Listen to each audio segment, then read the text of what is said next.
There have been unqualified joke candidates in the past. Let's see what the people of Clacton decide. Well, everyone can see that the Reform leader is just trying to distract from the fact that he's up to his neck in sleaze. He's got serious questions to answer and he can't run away from them. Labour isn't going to be part of this circus. I hear it's the people versus the establishment, the city trader, Putin admiring professional politician who's pals with crypto billionaires versus Count Binface.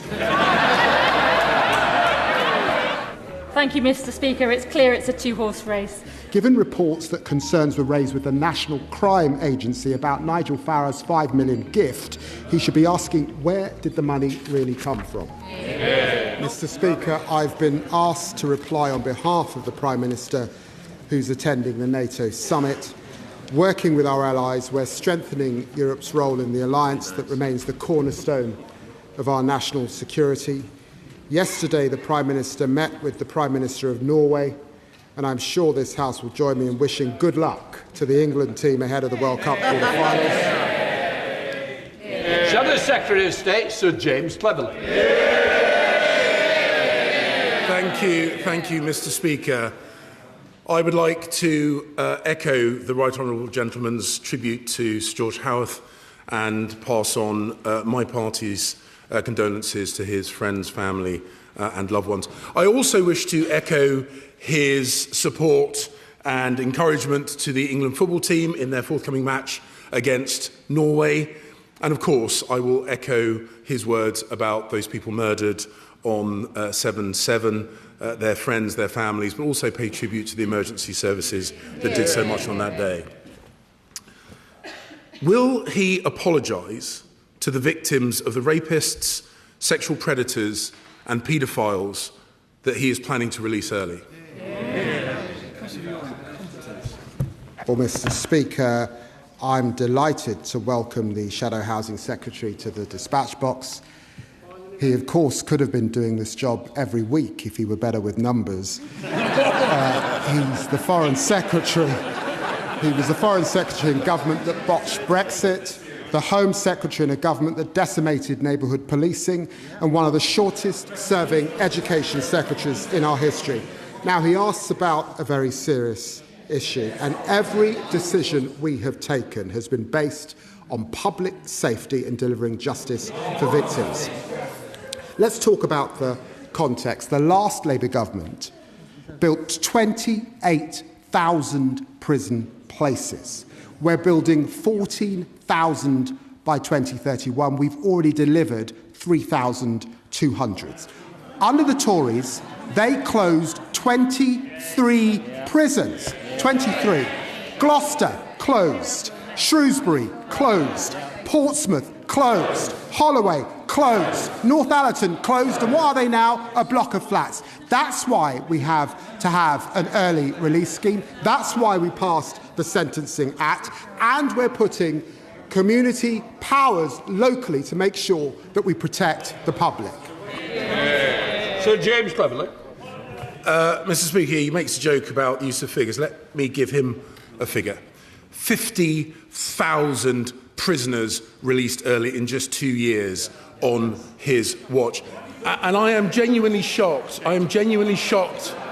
Mr. Speaker, that when given the opportunity to apologise to victims, he very publicly failed to do so. And let me remind him what this is about. Let me quote Fiona Goddard, herself a victim of grooming gangs, who has been brave and open about how his policy will impact her. And she says, "Finding out that they may be released early has completely set me back. I have barely left the house. I feel constantly anxious, frightened and unsafe. I can barely sleep." This is the impact his policy is having on victims. He refuses to apologise. But why is he pursuing a policy which he must know is both wrong and dangerous? This is a very serious issue, and the Honourable Gentleman is experienced in this House. He knows that while he was Home Secretary, they had an early release scheme that set out 10,000 offenders, 10,000 under his... They had 6 schemes within a year. Mr. Speaker, he talks about 10,000 early release over 14 years of Conservative government. They have released 50,000 in 2 years. And he knows it's wrong. He is a good man. He must know that it is wrong to release 5,000 serious criminals, including rapists, including paedophiles. And not only does he know it's wrong, but his party knows it's wrong. 400 Labour MPs and not one voted to support the government's policy in the vote last night. They know it's wrong. The country knows it's wrong, but he insists on pursuing it anyway. So if he will not change course, will he at least make this guarantee that not one rapist or paedophile will be released early later on this year? He hasn't proposed what they would do if they were in office. They released 10,000 with 4 different schemes, no impact assessment when they released them, no victim contact when they released them, no warning. They did it on the sly. And let us be clear, yes, we've got more probation officers. They, of course, cut probation, decimated it because of Chris Grayling. We've invested £700 million in probation. We're rolling out the largest programme of tagging in our history. We're forcing offenders to stay boxed in certain areas rather than where victims are. We're creating alcohol, pub, football and driving bans. We're implementing income reduction orders, and we're expanding chemical castration for sex offenders. None of it happened when they were in power. So he refuses to apologise to victims. He refuses to guarantee that sexual offenders and rapists will not be released early. Another thing that the country and indeed this House knows instinctively is wrong is his personal crusade to scrap trial by jury. We know that it will not clear the backlog. We know that it undermines fundamental British freedoms, and we know the legal profession is united against it. So will he now admit that it is wrong, and will he commit to reverse his proposals to scrap trial by jury? Well, let's be clear, Mr. Speaker. There is no proposal before this House to scrap trial by jury. The honourable member needs to do better and get on the detail. There is a threshold change. There is a threshold change. Margaret Thatcher made a change to jury trials. David Cameron made a change to jury trials. The vast majority of criminal cases in this country are dealt with by magistrates, again, which they cut. We're restoring the magistrate, and they can do more. We're investing in our courts. They ran our courts down. We're modernising our courts. We're introducing digital ID, and we need reform. Sir James Cleverly. Mr. Speaker, he talks in glowing terms about what he's claiming to do. What we are actually seeing this government doing is stripping money from where it's needed and squandering it on the welfare bill, which is ballooned by £20 billion this year alone. And he talks about getting over the detail. Here's a simple detail for him. When I was Home Secretary, we had more police officers than at any point in British history. Since taking over, that number has dropped by over 2,000 officers. Mr. Speaker, the dispatch box last week, my right honourable friend, the Leader of the Opposition, highlighted this government's failure to defend us internationally. Today, I have outlined his failure to defend us domestically. If the soon-to-be Prime Minister...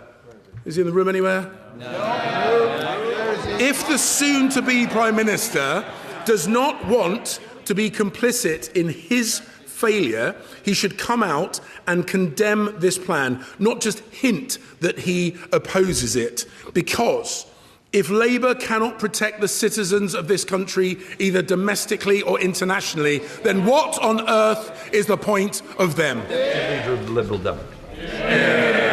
Thank Thank you, Mr. Speaker. May I associate myself and my party with the Deputy Prime Minister's tribute to Sir George Howarth, his remarks about the 7/7 bombings and all those who live with the consequences of that terrible day, and wish England good luck for Saturday evening. Yes.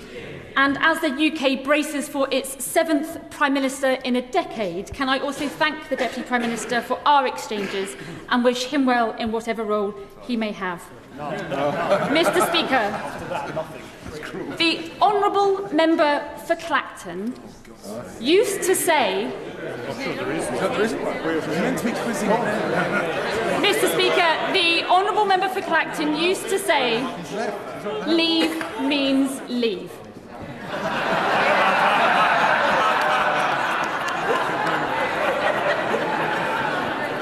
But it seems his latest stunt is to leave this place just so that he can return as a fully fledged member after not just one referendum on his behaviour, Mr. Speaker, but possibly 2.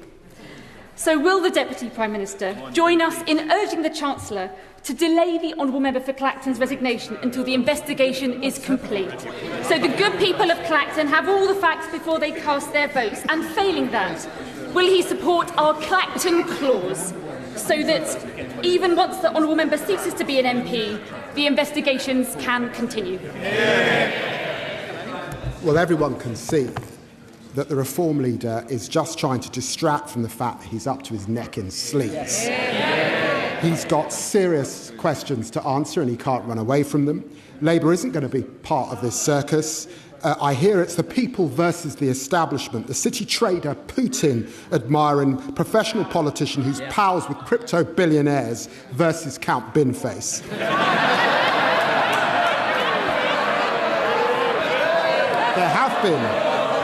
There have been unqualified joke candidates in the past. Let's see what the people of Clacton decide. Daisy Cooper. Thank you, Mr. Speaker. It's clear it's a 2-horse race. James McMurdo. Thank you, Mr. Speaker. Understandably, over the past week, rules and regulations have come under sharp focus. But even more important than the rules and regulation is the law. And on that topic, I believe there are a number of things where everyone in the House can agree and everyone in the House can feel proud. Phrases such as without fear and favour and symbols such as Lady Justice wearing a blindfold. Now, I'd like to ask the Deputy Prime Minister, however well-meaning actions from the MPCC and the College of Policing with their programmes such as the Race Action Plan may be, we have seen some very high-profile cases where civil unrest has, where faith in police has been shaken by what appears to be 2-tier decision-making. So may I ask in good faith what the Deputy Prime Minister can do to reassure people that without fear and favour will always be maintained? What can I say to the honourable gentleman? Everyone is equal before the law. That is the foundation on which openness, tolerance and generosity of this country is rested.